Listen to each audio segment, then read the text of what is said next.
the actual red light, defending. I think it's like.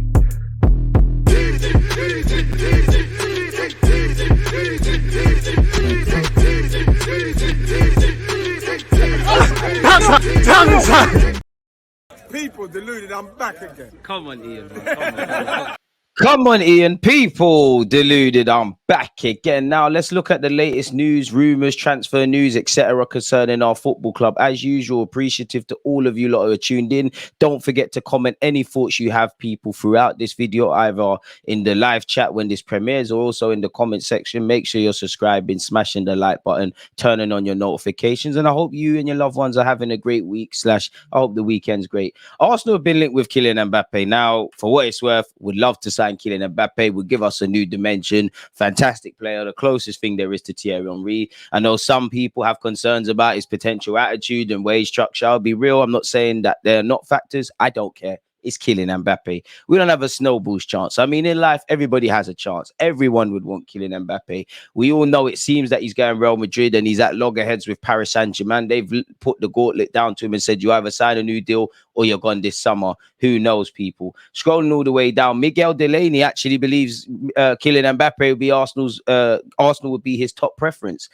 Whether that's true, I don't know. We're going to skip through all of these things, people. As you can see here, you know, again, Real Madrid are looking like the front runners, and it appears to be a game of stick or twist. Scrolling to the bulk of what actually matters. Sources with knowledge of the situation were on Friday insistent that there was no bid from Liverpool, as any such move is simply beyond the club's transfer plans. In any case, it's understood that Arsenal would actually be Mbappe's first preference if he was to ever go to the Premier League, both because he likes the evolution of Mikel Arteta's team and would also enjoy the challenge of delivering the title to the club again. Obviously, with the French ties, Wenger tried to get you. Arsene Wenger needs to go over there to Paris or wherever you are, start sweetening him up. Thierry Henry needs to go in the offensive. If I was him, I'd probably go to Manchester City if Pep Guardiola is still there. They're winning everything. Pep Guardiola can improve you as a player. I don't know if he would want to be an ally of Haaland, even though you both could end up at Real Madrid, or a direct competitor. You know, again, it's beyond Arsenal's budget, in my opinion. It's unrealistic, but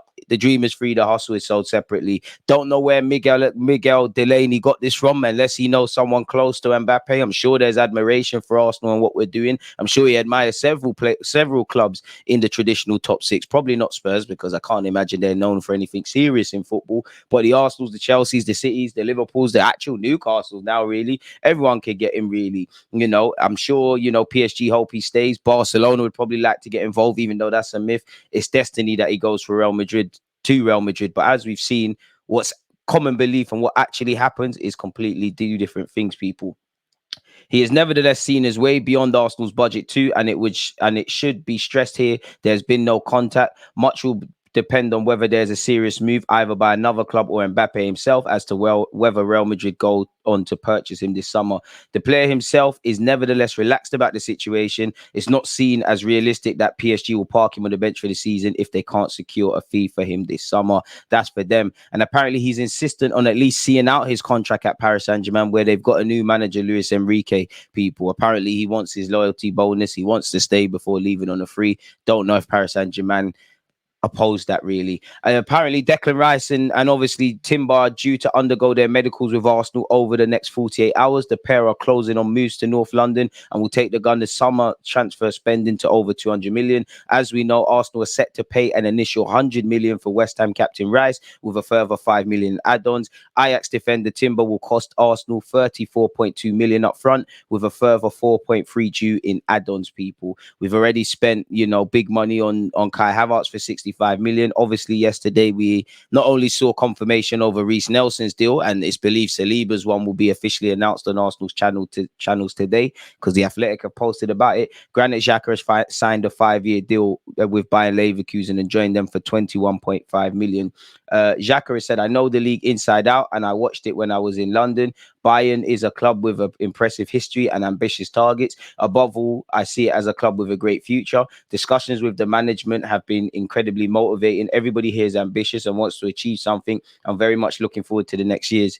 Now, I can't begrudge Xhaka for signing a 5-year deal at 30, turning 31 in September. Financial future secured. Playing days are getting towards the end. That's secured. Probably going to go into coaching and stuff. You learned under Mikel Arteta. You've learned from Emery. You've learned from Arsene Wenger. You've learned from other coaches. Now you're learning from an exciting upcoming coach who's a fellow Spaniard in Xabi Alonso. People, we're skipping ahead slightly, but Xhaka has actually been due for some hate actually for signing for Bayern Leverkusen.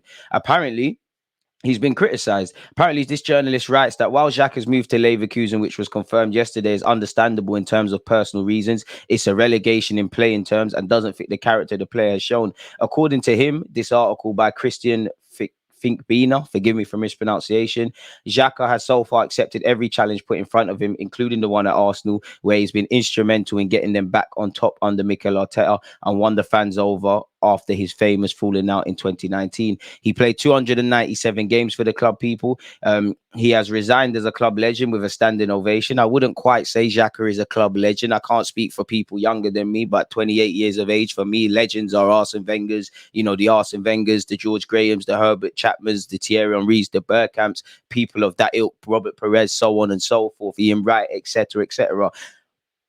I'm not saying he can't be held in high regards, but really and truly, great serviceman, just shy of 300 appearances, 4 trophies at Arsenal, 2 English Super Cups, Community Shield, and 2 FA Cups. If that's a legend, I don't think he's a legend. Ramsey has a bigger case of being an Arsenal legend, and I'm not saying he isn't, but I don't put him in that legends realm personally. So Granite can't really argue that. Apparently, he argues that the 30-year-old with another year on his Arsenal contract had little reason to leave. Of course, on the face of it, he had little reason to leave. The fans adored him now. The club is moving forward. We're in the Champions League. You're a valued member of the team by your colleagues and also Mikel Arteta. But at the end of the day, this is someone that almost for the last 3 years has been linked with moves away to Roma under Jose Mourinho, Hertha Berlin and clubs like that. Again, job security. Arsenal have an open contract talks with the man. He's contracted for another year until 2024 with the option of another year. He's no idiot. He can see the changes we're taking, and he will end up being a sort of squad player. So if you can move to a country where your family's fine in, a country the league, obviously Xabi Alonso and Bayern Leverkusen have assured you of the project, a 5-year deal at 30, turning 31 in September. This is probably something in hindsight, he's probably just going to stay at Arsenal last August, and whatever happened in the season that transpired, he was going to keep it moving. So I don't really think you can get him. Respectfully to Bayern Leverkusen, of course, it's a step down from Arsenal, but I don't think you can draw out Xhaka for that. Moving on with that, we have also been linked with Lavia. Allegedly, Southampton are confident of securing a £50 million fee for the teenager amid interest from Chelsea, Arsenal, and Liverpool. Now, Chelsea seem to be occupied with Caicedo. Arsenal, 1 minute we heard we're going to bring in Declan Rice in the centre mid, regardless of what's going on. The language in the last week or so has been maybe another centre mid addition, or you could say 2, because Kai Havertz might be deployed as a midfielder with Rice. Any move for Lavia or anyone else is, related or correlated to if Partey leaves, whether that's to Saudi Arabia or Juventus or AC Milan or any of the clubs he's been linked with. Southampton obviously are resigned to losing Lavia. They've been relegated. They only signed him 12 months ago.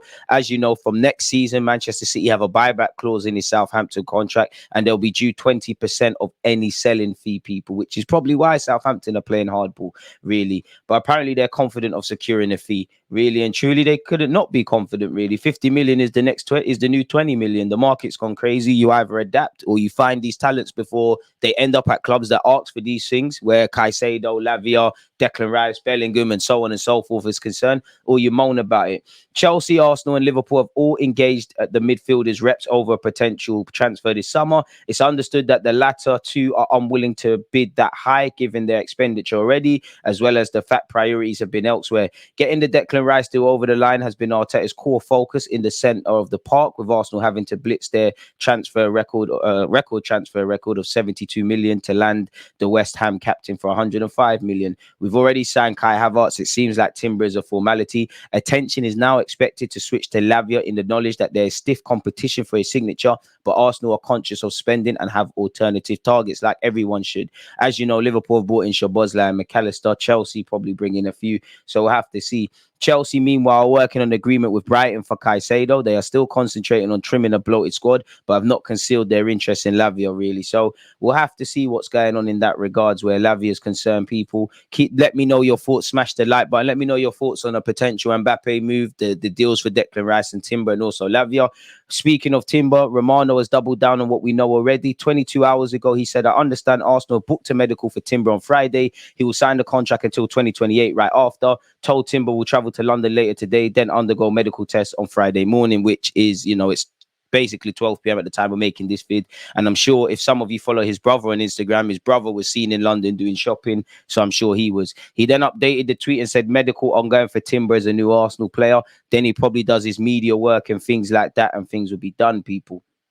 We'll have to see. Even though Southampton are holding out for 50 million for Lavia, add-ons or surplus players may help Liverpool secure the midfielder for cheaper, says Romano. I'm not too sure if any of our players are keen on playing the Championship, but maybe Lokonga, Tavares, people of that ilk, Holding, maybe they could knock a couple of million off things. Mike Vermeer, forgive me for mispronunciation, a journalist out of Holland, has said Timber is currently undergoing medical at Arsenal, presentation likely after the weekend. Charles Watts, people, has been speaking on Timber, and once again he has said he's arrived for his medical. If you don't know, Arsenal will pay Ajax 40 million euros in brackets 34.2 million pounds up front, and a further 5 million euros in brackets 4.2 in add-ons, people. So we'll have to see. As you know, Xhaka's already departed. Declan Rice is also set to undergo his medical at the club as well. I've probably repeated that 20 million times. Mr. Aidan Jaywood, who is an ex-journalist, or better yet, a current journalist somewhere else and seems to be dealing with Brighton matters, he has said it'll be very interesting to see whether Arsenal come back in for Caicedo, a top player who Arsenal like. Brighton looking for around 100 million. Chelsea also interested, but may not be willing to go that high. United also rate the player. I don't know our finances. Hopefully, the Xhakas and people departing can help offset that. But if they want 100 million, and it's a bit mad for Caicedo. Obviously, we paid it for Rice. I'm having Caicedo, but I would say in Rice's defense, he's West Ham captain, played over 200 times for them in total. Probably close to that sort of figure in the Premier League. Caicedo's only played 40 odd times for Brighton. As we know, Brighton are a difficult bunch to deal with. We had to pay 50 million for Benjamin White off the back of one Premier League season. They've obviously seen the deal for Jude Bellingham, probably seen the deal for Declan Rice, and also Arsenal spending. And they're going to want their money. And obviously, they're going to want it in terms that favor them, really and truly. There are rumors there's a Champions League clause in Caicedo's contract, bearing in mind he signed a new one in January. Had he not signed that new contract, then maybe there's a position of strength. But if we think West Ham are difficult to deal with, Brighton are going to be difficult, regardless of if we've dealt with them before, people. And again, allegedly, Chelsea are refusing to meet Brighton's demands on the 100 million, people. We got to remember it's very early in the transfer market. It's just started in July, so we'd have to see exactly what happens. We've lost our coach, people, Arsenal's medical staff, Arsenal's head of medical services, Gary O'Driscoll, to join Manchester United, people. He's moving to Man United. I'm sure some of you would already known in 2020, Liverpool tried to tempt him away from the Emirates, and he turned them down. He's also turned down other opportunities to leave. I don't know why he's going to Manchester United. Maybe that's closer to home. Maybe there's personal reasons. Maybe he just wants a new project. Who knows? Allegedly, there will be a transitional period for O'Driscoll to help integrate for a successor.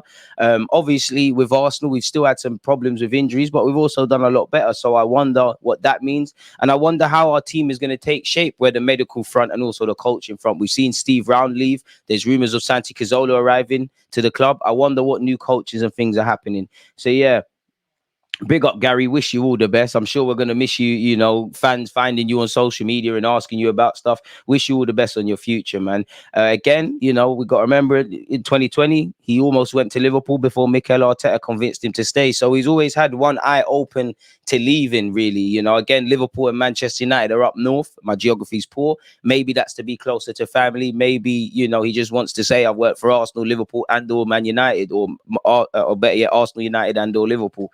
And maybe he just wants to freshen things up. Who knows, man? Career change. I've covered this in previous vids. Check out my other videos, as well as smashing the like button, commenting and subscribing. Saliba has signed off new 4-year deal with Arsenal, which means in the next 18 months or so, we're probably going to have to renegotiate terms for the 22-year-old. AFC stuff has said Arsenal today, Rice medical, Timber medical, Saliba contract announcement, people. The good times just keep flowing. Allegedly, according to Give Me Sport, in fact, we can skip past that. We'll get back to Balogun. Arsenal been offered the chance to sign 34 million Dutch star at the Emirates, people. Allegedly. Apparently, clearly a lot sorry, people, this is what the man himself has said first. Clearly, a lot has changed now. I haven't met or spoken to the new manager yet. I'll speak to him and sit with PSV, then decide my future. I'm aware of PSG's clause to bring me back, but as far as I'm aware, they also don't have a manager yet, which in hindsight, they've brought in Luis Enrique. Apparently, Mr. Brown speaking to Give Me Sport has said, I know they've been offered Xavi Simons. They do have an interest there, but haven't followed it up as yet. Isn't he more of an attacking player, even though he can play as an 8? He seems to be playing in more forward positions for PSV last year. Romeo Lavia, they clearly inquired about him, so they would make him one of those names that are more likely to join. But as I say, I think that for Arsenal to buy another midfielder once the Rice deal is done, I think they'll be looking to move somebody out first, which in hindsight, granted, Xhaka has kept it moving. Xavi Simons, for what it's worth, got 19 league goals and 8 assists in 34 starts last season, his first breakout season. So is there any rush to leave PSV this year? Really? Allegedly, Arsenal's prospects of keeping Balogun appeared dwindling, according to Chris Wheatley. Chris Wheatley also spoke on this. Apparently, Balogun's contract situation is forcing Arsenal's hand a bit, because at the moment, from what we understand, he's not overly keen on signing a new deal. I mean, why would you if you don't have clarity over your future? He's only got 2 years left on his contract. He's coming off an incredible season in France. His value is sky high because of that. And if Arsenal don't do something this summer, he's suddenly down to the last year next summer. We've got no indication that he's going to sign a new deal. And with his determination, because he's a very ambitious guy, to want regular first team minutes this season, that kind of forces Arsenal's hands, and sometimes reluctantly you have to sell. I agree. It's not for certain, but I think this summer Arsenal might have a decision to make that ideally they probably wouldn't have wanted to, but because of his contract situation and because of his determination to be playing. Can you turn down a good offer if it arrives this summer? I don't think you can from a business point of view. You've got Gabriel Jesus, who's going to be the main man up front. You've got Kai Havertz, who's coming, who can play a 9 if need be. You obviously got Eddie Nketiah as well, who just signed a new long-term deal, which means Arsenal under no pressure to sell him. Obviously, you got Martinelli and Trossard, who can play there as well. Balogun's only got 2 years left, so the pressure is different. Arsenal have spent a lot of money and they need to bring some money in. And Balogun is a very, very sellable asset, and an asset, if you don't sell this summer, whose value is only going to decrease due to his contract. If he had a 4-year deal, I don't think I would consider selling him this summer. Why would you? You keep him around and give him a really good opportunity to make his mark. But I think because he's got 2 years left, that might mean that he has to be sold. And I'm sure if that happens, Arsenal will protect themselves and look to get maybe some buyback clause like they've done for a few youngsters in the past. But it all depends on the offers. And he's been linked with Chelsea, he's been linked with AC Milan, Inter Milan, Juventus, Napoli, Leipzig, Crystal Palace, West Ham. Again, being interested and actually putting offers down on the table are very different things. Shouldn't Arsenal... He's also said 30 million, that's a realistic price. But then you look at Højlund, he scored 9 goals in Serie A last term, and he's been tipped at about 60 to 70. Balogun's scored 20 odd goals in France last year, and he's at a Premier League team. Is 30 million enough? I'm not sure. I thought 30 million was a good price tag, but then spoken with someone about it and listened to Arsenal fans about it, I'm beginning to think realistically he's a 50 million pound striker in today's market. He is, but our clubs abroad going to table that sort of money, because Højlund has been linked with Man United. Man United are a Premier League team. You're not going to be able to sell Donny. An attraction for Balogun to European clubs is a bit like Tammy Abraham. We're going to buy you, you're going to have a platform to develop, and you're just going to increase in value, and we'll very well probably sell you back to the same market we brought you for. If he does go to, he's been linked with Chelsea, Crystal Palace, these clubs, you need to pay top money. Shouldn't Arsenal be looking for around 50 million for Balogun? Mudryk went for 100 million euros and had not played outside Ukraine last summer. Look at what Balogun did last year. Given the price tag that players are going for at the moment, I don't think it's a stupid figure to suggest something in the realms of 50 million.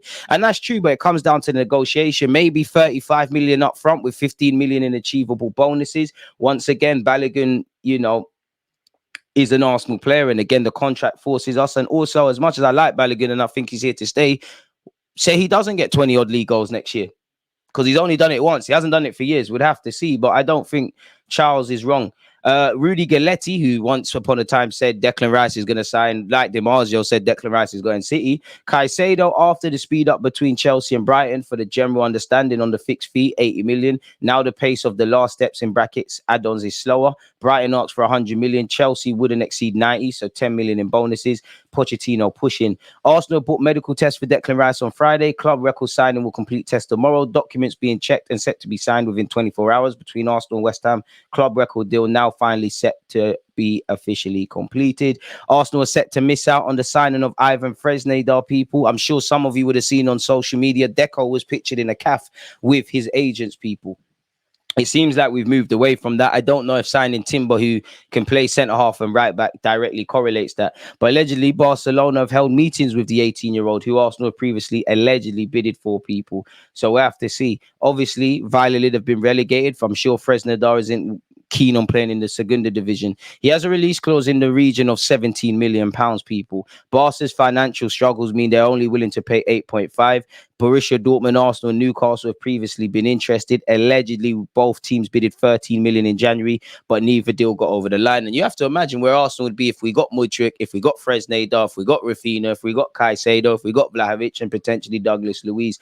We'll have to see. For what it's worth, Fresnadar said, I like Arteta a lot because I think he's a great coach. I follow the European leagues, and I think the work he's doing with his club is fantastic. I want to be proven wrong. I don't think we signed Fresnadar. I love him as a footballer. I think he's a very good fullback in the making. So I have to see. Once again, I'm not too sure. You don't know, but Reece Nelson has signed a new long-term contract at Arsenal. Big him up. And also Granit Xhaka once again has gone to buy Leverkusen. So yeah, let me know your thoughts on Reece Nelson and Saliba's new deals. Granit Xhaka departing, Xavi Simons, potentially Partey departing, Caicedo, Declan Rice, Timber, Balogun potentially leaving, and anything else, Mbappe, and anything else we discussed. Thank you for tuning in. Don't forget to like, comment, subscribe, smash the like button. Make sure you're checking out my descriptions to follow me on all my socials, people. DeludedGooner04 on Twitter, DeludedGooner on everything from Kick to YouTube to Twitch. Again, hope you've all had a great week. Hope the weekend's been great. Hope I've did a good job of entertaining you lot for 20 odd minutes. God bless you all. One love. He always used that act when defending. I think it's like